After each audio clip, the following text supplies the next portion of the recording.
ಪರಾಶಕ್ತಿ ಅಮ್ಮ ಕಥೆ. ಪರಾಶಕ್ತಿ ಅಮ್ಮ ಯಾರು?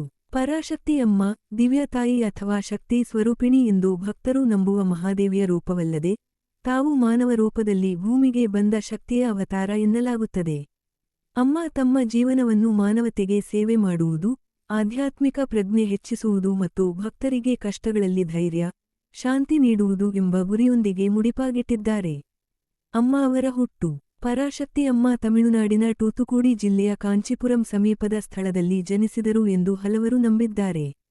ಕಂದದ ಮಗು ಇದ್ದಾಗಲೇ ಅಮ್ಮ ಸಾಮಾನ್ಯ ಮಕ್ಕಳಿಗಿಂತ ವಿಭಿನ್ನವಾಗಿದ್ದಳು. ಅಮ್ಮಗೆ ಸುತ್ತಲಿನ ಎಲ್ಲ ಜೀವಿಗಳ ಮೇಲೂ ಅಪಾರ ಪ್ರೀತಿ ಮತ್ತು ಔದಾರ್ಯ ಇತ್ತು. ಭಗವಂತನ ಕುರಿತು ಪೂಜಾ ಭಕ್ತಿಯು ಅವರು ತುಂಬಾ ಸಣ್ಣವನಾಗಿಯೇ ಆರಂಭವಾಯಿತು. ಅಮ್ಮ ಅವರ ದಿವ್ಯ ಚಟುವಟಿಕೆಗಳು. ಅಮ್ಮ ತಮ್ಮ 16ನೇ ವಯಸ್ಸಿನಲ್ಲಿ ದಿವ್ಯ ಅನುಭವಗಳನ್ನು ಹೊಂದಿದರು. ಅವರು ಧ್ಯಾನದಲ್ಲಿ ಪರಮಶಕ್ತಿಯನ್ನು ಅನುಭವಿಸುತ್ತಾ, ಭಕ್ತರಿಗೆ ಆಶೀರ್ವಾದ ನೀಡಲು ಪ್ರಾರಂಭಿಸಿದರು. ಅವಧಿಯಲ್ಲಿ ಅನೇಕ ರೋಗಿಗಳನ್ನು ಚಿಕಿತ್ಸೆ ನೀಡಿದ್ದು, ಮನಸ್ಸು ಮತ್ತು ದೇಹಕ್ಕೆ ಶಾಂತಿ ನೀಡುವ ಮೂಲಕ ಹೆಸರುವಾಸಿಯಾದರು.